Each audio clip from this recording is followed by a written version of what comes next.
Shalom bien-aimés, pour terminer, nous prenons la séquence où j'ai intitulé « Pourquoi les 6 planètes doivent être alignées dans le ciel seulement les samedis ?» C'est samedi ici, le 28 février 2026, un samedi historique. Israël attaque l'Iran. Je n'ai pas le temps d'aller dans le message où j'ai prêché sur quelle sera l'issue de ces choses, de Daniel 12. Nous nous posons la question, est-ce un hasard? Je vais aller très vite. Cet alignement a-t-il une signification spirituelle? Pourquoi 6 planètes s'est alignées? Avant tout commentaire, nous devrions savoir d'abord quelles sont ces planètes-là et quels sont leurs noms et leurs significations. Je pense que Frère Branham nous parle de la numérologie et là, il nous parle que chaque nom a une signification. Ce n'est pas un hasard. Et nous allons voir la portée scripturaire de ces noms. La première planète que nous avons vue, qui devrait s'aligner aujourd'hui, moi je n'étais pas dehors, je crois à la science parce qu'on en a parlé partout. Je ne sais pas en ce moment où j'ai fait ces émissions, si les gens sont en train d'observer cela. Les planètes vont s'aligner comme suit cette nuit. Pourquoi? Il y a Mercure, il y a Vénus, il y a Jupiter, il y a Saturne, il y a Uranus. Uranus et Neptune, 6 planètes. Toutes ces planètes ont des noms de dieux et de déesses grecques ou romains. La première planète que nous avons citée, c'est Mercure. Mercure est la planète la plus rapide dans tous les systèmes solaires. Elle fait un tour complet du Soleil en seulement 88 jours. Voilà, elle est nommée le messager de Dieu. Ceci représente pour moi le message de William Branham. Pourquoi je le dis? Parce que tout ce que Dieu écrit dans le ciel, vous comprenez?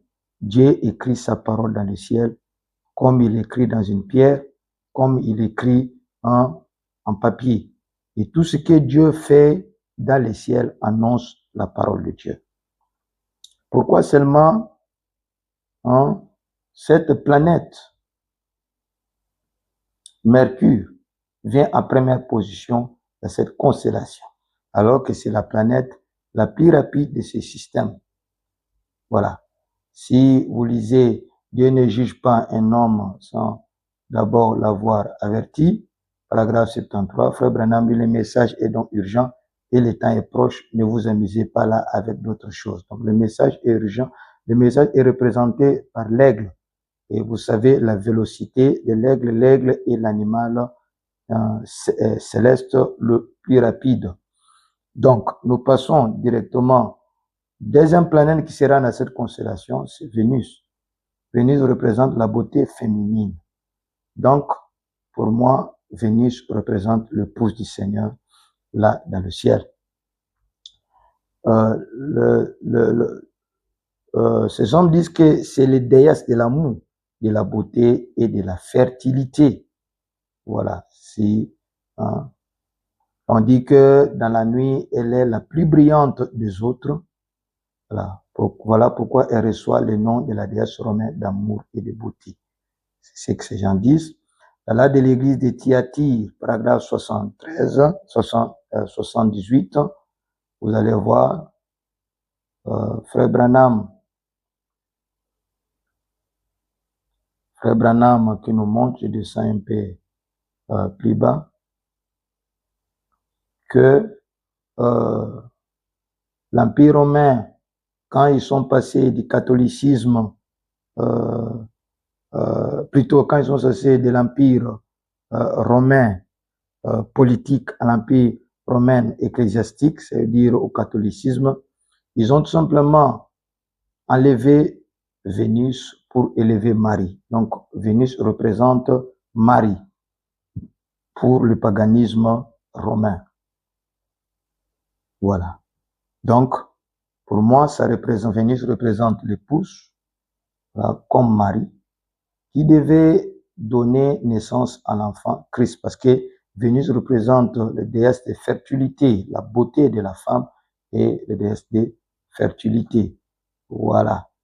Donc, au moyen de la foi de l'enlèvement, l'enfant Christ va naître. Dans l'influence de 1963, Frère Branham dit, eh bien, quand ce matin, paragraphe 134, eh bien, quand ce matin, l'ange a rencontré Marie alors qu'elle se dirigeait vers le puits et qu'il lui a dit qu'elle aurait un enfant sans avoir connu un homme, cela l'a mise en action. Et elle alla aussitôt dire à tout le monde qu'elle aurait un enfant sans avoir connu un homme. Elle ne s'est pas souciée de ce que diraient les gens. Elle avait effectivement rencontré un ange de Dieu. Cela l'avait mise en action. Elle était consciente que le Saint-Esprit était chez elle, en train de créer en elle une vie.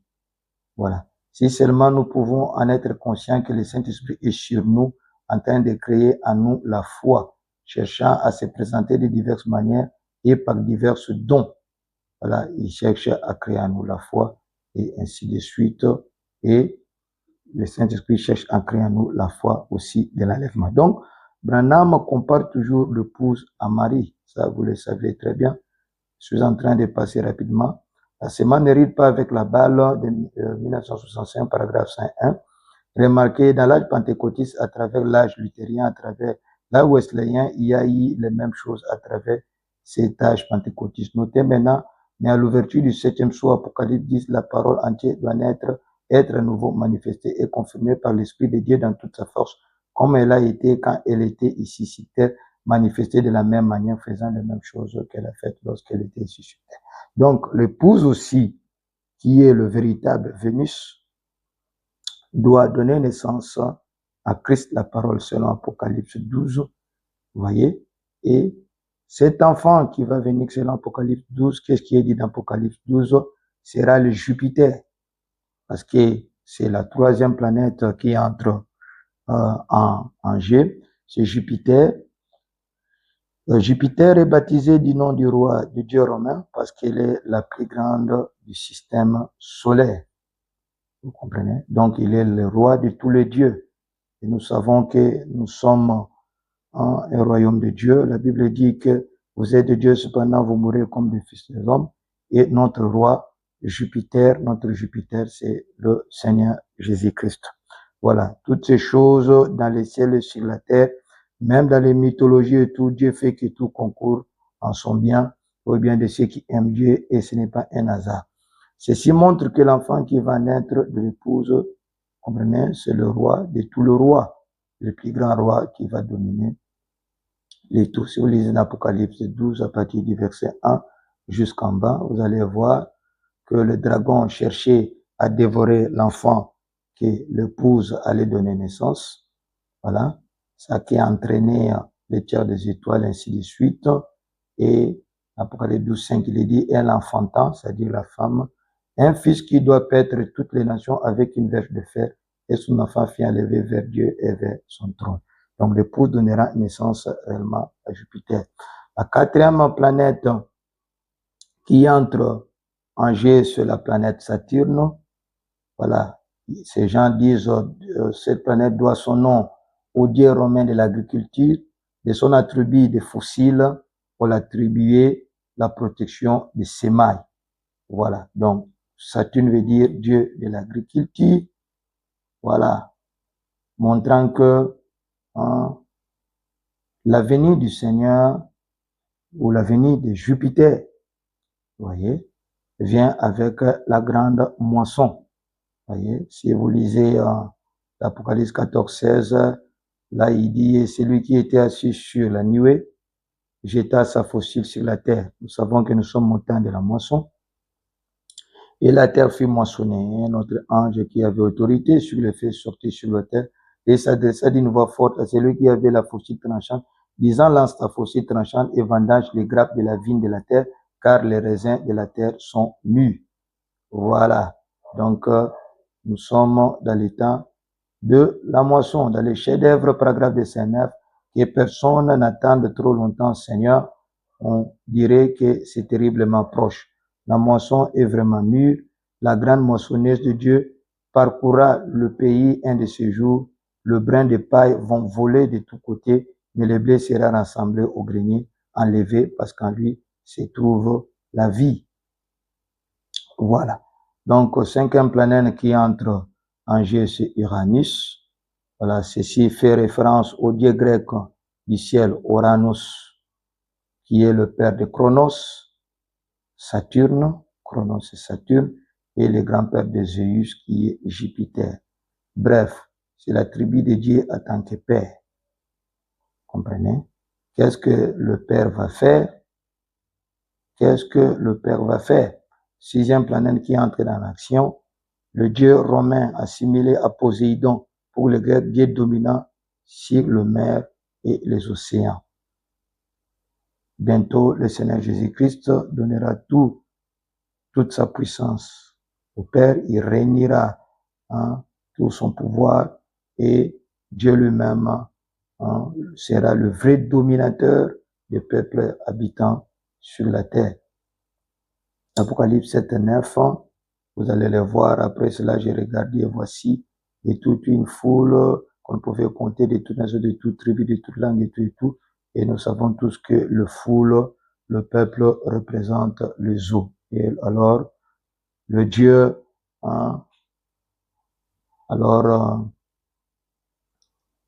ce que j'étais en train de dire, Neptune, qui n'est rien d'autre, la version romaine de Poséidon, le Dieu qui domine sur la mer et les océans. Nous savons tous selon Apocalypse 17 que cela représente le foule et le peuple. Voilà. Mais maintenant, entrons un peu, ça j'ai donné mon point d'avis sur ces choses. Mais pourquoi 6 planètes? Pourquoi 6 planètes? Nous croyons que la bête domine au travers des États-Unis. Je crois que les 6 planètes sont significatives parce que le chiffre 6 est toujours attaché à la bête. Et aujourd'hui, je vous ai dit l'autre fois que selon Apocalypse 13, il y avait une bête qui sortait de la mer, il y avait une autre bête qui sortait de la terre, et puis la bête qui sortait de la mer avait donné tout son pouvoir à la bête qui sortait de la terre, qui est les États-Unis. Et Frère Branham nous dit de surveiller le rideau de pourpre qui va s'élever sur le monde entier à partir des États-Unis. Et vous allez voir que depuis le pape qui est là, il ne parle pas. C'est le président des États-Unis qui est toujours là en train de sillonner pour imposer la paix dans le monde entier. Vous vous souviendrez qu'il a dit quand il y aura, les gens créeront paix et sécurité, c'est alors qu'une ruine soudaine va les atteindre. Certainement, nous savons que la paix n'aura jamais lieu selon Daniel 7 et Daniel 9. Si il n'y a pas encore la bête qui fait l'alliance avec plusieurs. Or, la bête aujourd'hui utilise les États-Unis selon Apocalypse 13 pour pouvoir arriver à ses fins. C'est tellement sournois que les gens ont oublié même le pape américain parce qu'il ne fait absolument rien, mais ils ne savent pas que c'est Trump qui est en train d'agir à sa place. Voilà, nous savons que le chiffre 6 est toujours attaché à la bête. Je crois que le chiffre 6 de ces planètes montre que nous sommes plus proches pour que la marque de la bête soit apposée et obligée au peuple de la terre. Et si nous ne faisons pas attention, pour ceux qui sont distraits, voilà, parce que nous devrions nous préparer, les pousser préparer elles-mêmes, nous devons nous préparer pour qu'en ces temps-là, les troisièmes poules puissent se manifester. Ceux qui sont de la distraction, de la pornographie, dans toutes ces choses, dans les vies de débauche, ça va être surprenant pour eux. Ce n'est pas un hasard que le même jour, le 28 février 2026, où les 6 planètes sont alignées, le même jour, la guerre commence entre Israël et l'Iran. Et le nom de l'opération du côté d'Israël est appelé le rugissement du lion. Vous ne voyez pas que cela est attaché à l'ouverture des sceaux. Vous ne voyez pas que cela est attaché à la visite des 2 prophètes. Parce que Dieu ne fait rien sans d'abord avoir révélé à ses serviteurs les prophètes. Et Amos 3 dit que le lion rugit, qui ne peut pas être dans l'épouvante. Or, le lion qui rugit, c'est Dieu quand il parle au travers de ses prophètes. Il parle du jugement il amène le jugement sur la terre, il est ainsi du jugement. Donc, nous devrions faire très très attention. Pourquoi seulement? Et nous devrions savoir que au début des âges des gentils, il y a eu Gabriel qui venait pour annoncer la délivrance du peuple de Daniel. Et sur la route, Satan l'a bloqué. Parce que Satan représentait l'entité perse. Le roi de Perse, c'est lui qui dirigeait Perse en spirituel. Et le Perse, c'est l'actuel Iran. Et il était là pour bloquer la délivrance du peuple de Dieu. Là, au début des anges des gentils. Et Michael a combattu contre Gabriel, et plutôt contre les Sarparas, c'est-à-dire le prince spirituel du royaume perse, qui est l'actuel Iran. Et dans Daniel 12, il nous est dit qu'en ces temps-là s'élèvera Gabriel. Cela est promis à Daniel, qu'en ces temps-ci s'élèvera Gabriel. Voyez, et Frère Branham nous dit, la façon dont l'âge des gentils a commencé, c'est de la même façon que cet âge se terminera. Donc, j'attire notre attention pour que nous sachions qu'il n'y a aucun hasard. Qu'il n'y a aucun hasard du tout. Donc, nous devrions faire attention, ces choses n'arrivent pas au hasard. Il y a le chiffre 6. Les États-Unis qui est attaché à la bête qui sort de la mer, selon Apocalypse 13. Le même États-Unis qui a une alliance avec Israël. Est-ce que vous comprenez? Le même États-Unis s'associe à Israël pour combattre l'Iran. L'Iran qui était là pendant tout ce temps pour empêcher Israël d'accéder à Jérusalem. Parce que nous savons que Israël doit reprendre Jérusalem pour avoir la visite de son Messie. Et la Bible nous dit que les nations fouleront Jérusalem. Fouler aux pieds, c'est avoir l'autorité. Jusqu'à ce que les temps des nations soit terminé. Je pense que le chiffre 6 annonce aussi les événements qui vont nous pousser vers la fin des temps des nations. Pourquoi? Parce qu'au même moment dont nous sommes en train de parler, la Perse, qui est l'Iran actuel, a utilisé les Hezbollah, les Houthis, il a utilisé les Houthis à Yémen, il a utilisé là-bas en Irak une fraction, j'oublie cette fraction de nom, en Syrie, pour combattre Israël, pour l'empêcher de pouvoir accéder à sa plein pouvoir. Or, Trump, dans son premier mandat, avait déclaré que Jérusalem est la capitale d'Israël. Je vais vous retenir ici que fouler aux pieds veut dire simplement avoir autorité. Or, pour que Jérusalem passe sous l'autorité des Juifs, il y a le mosquée d'Omar qui est là, vous comprenez, et qui y est toujours jusqu'au moment où nous parlons sur la Sainte Montagne, qui appartient aux Arabes. Cela doit passer à Israël. Nous ne savons pas ces événements, où ça va nous amener, mais je tire votre attention. Nous nous demandons, est-ce que ceci a une application spirituelle? Écoutez William Branham, écoutez-les de 1962, paragraphe 35, il dit, généralement, avant que Dieu fasse quelque chose sur la terre, généralement, il annonce d'abord au ciel. Avez-vous déjà remarqué cela? Vous comprenez? Il annonce toujours premièrement au ciel. Les signes naturels se manifestent toujours et ensuite, ça descend vers le peuple. Voilà. Maintenant, posons-nous la question, est-ce que ces 6 planètes aujourd'hui signifient quelque chose? Oui, parce qu'un événement pareil était annoncé juste avant la venue de la nuée du 28 février 1963. Et pour Branham, cela signifiait beaucoup. En effet, Dieu, avant de faire quelque chose, il le fait toujours dans le ciel. Si vous allez lire écouter de 1962, paragraphe 35, vous allez voir que là, je ne vais pas les lire, je n'ai pas assez de temps.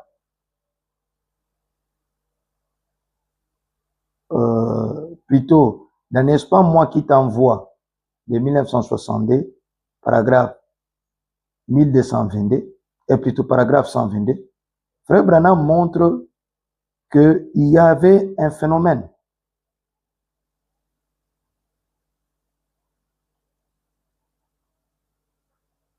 il y avait un phénomène qui devait arriver en cette année-là. Et puis, si vous lisez dans la communion de 1962, de février, paragraphe 74, il parle des astronomes. Nous voyons les astronomes prédire que quelque part au début ou dans la première partie du mois, à partir du 2 ou du 5, ou quelque part au cours de ce mois, les astronomes indiens prédisent que le monde va voler en éclats. Et les journaux américains s'en moquent. Je ne crois pas que le monde va voler en éclats, mais j'affirme que c'est mal de se moquer de cela. En effet, quelque chose est sur le point d'arriver, un de ces jours, quelque chose de semblable quand les 5 planètes, Mars, Jupiter, Vénus, etc., d'autres entreront, ils ne l'ont jamais fait. Oh, les gens prétendent que cela est peut-être arrivé il y a 25 000 ans, mais qui était là pour le savoir? Donc, Frère Branham est en train de montrer que, en 1962, avant 1963, les astronomes indiens avaient déclaré que 5 planètes devaient se mettre en constellation. Pour eux, ils interprétaient cela comme que ça sera la destruction totale du monde. Frère Branham dit, ça n'allait pas être la destruction totale du monde, mais cela montre que quelque chose devait arriver parce que 5 est lié à la grâce. Le chiffre 5 est lié à la grâce. Voilà. Alors, si vous lisez dans Zacharie 4, 7, Frère Branham, plutôt, avant de lire Zacharie 4, 7, Frère Branham montre que c'est là, dans la suite de cette session que nous venons de lire, que c'est ce qui allait être lié à l'ouverture du sceau.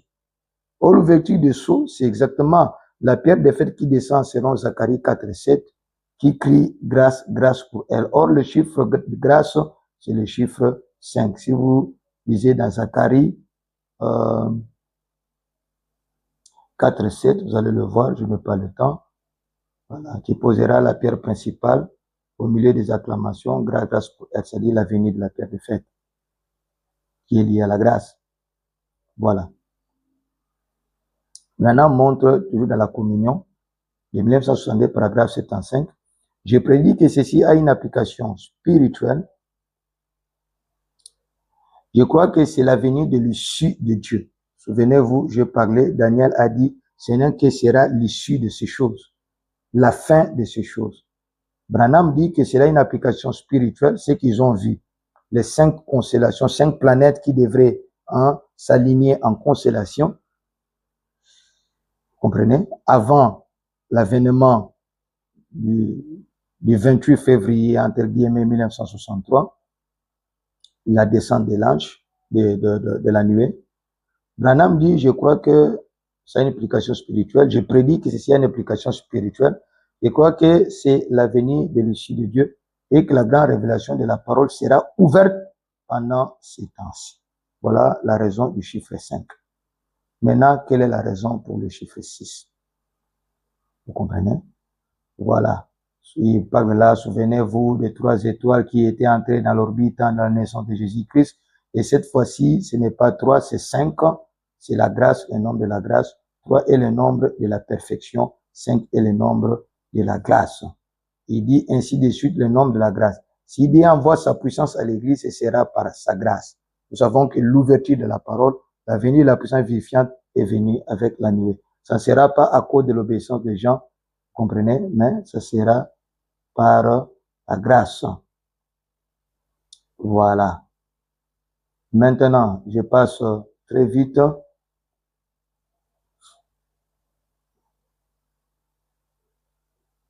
Je passe un peu trop vite. Vous comprenez? Dans une trompette qui rend un son confus de janvier 1963, paragraphe 140, si vous allez les lire, Frère Branham nous montre là que c'est cet événement qui va nous donner la grâce de l'enlèvement. Voilà. Donc, mon commentaire est comme ceci. Je crois fortement que les 6 planètes ont quelque chose à faire avec l'œuvre de la bête. La bête qui sort de la mer, c'est-à-dire Rome. la marque de la bête qui est attachée au chiffre 6. 6, 3 fois, c'est la perfection. 666. Au travers de la bête qui sort de la terre, des juifs et saints. Souvenez-vous, Frère Branham, quand il parle de la marque de la bête, le message ma famille, il dit que les 3 esprits impurs qui sortent de la bouche du faux prophète qui est le pape, il dit c'est le protestantisme américain que Trump incarne. Il dit c'est le judaïsme incarné par Netanyahou. Et il parle du romanisme, du catholicisme. Il dit ce sont ces 3 esprits impurs qui sortent de la bouche du faux prophète qui est le pape, qui vont conduire le monde à la guerre d'Armageddon qui est la destruction totale. Je ne sais pas si vous êtes en train de lier ces choses. Or, tous les 3 esprits impurs s'associent aux lettres 6 qui est la marque de la bête. Vous comprenez? Et je crois que la guerre qui commence aujourd'hui entre les États-Unis et l'Iran et Israël entre dans le même sens. C'est la fin. Il y avait l'Empire perse au début des âges des gentils. Nous avons l'Empire perse à la fin des âges des gentils. Qui empêche Israël d'accéder à sa délivrance. Israël, pour accéder à sa délivrance, il faut d'abord qu'il y ait une totale autorité sur Jérusalem.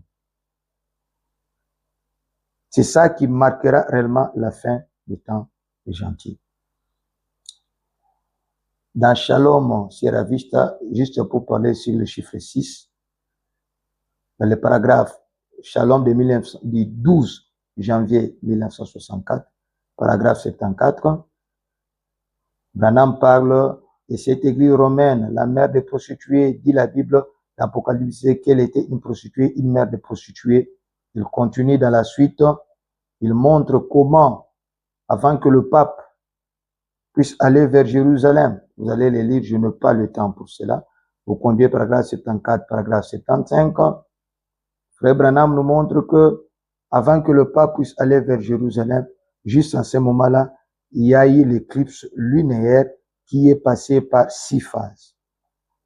Pour montrer que le chiffre 6 est lié à Rome. Et Frère Branham nous montre que ce journal est à Paris, ces 6 phases de la lune qui s'assombrissaient étaient à Paris. Était à Paris où? C'était apparu dans un journal du 28 décembre. Je n'ai pas le temps de vous montrer que le 28 décembre, plutôt le chiffre 28 pour Frère Branham montre toujours l'époque de la vie. Vous voyez? Par rapport à Abraham et Sarah, et ainsi de suite.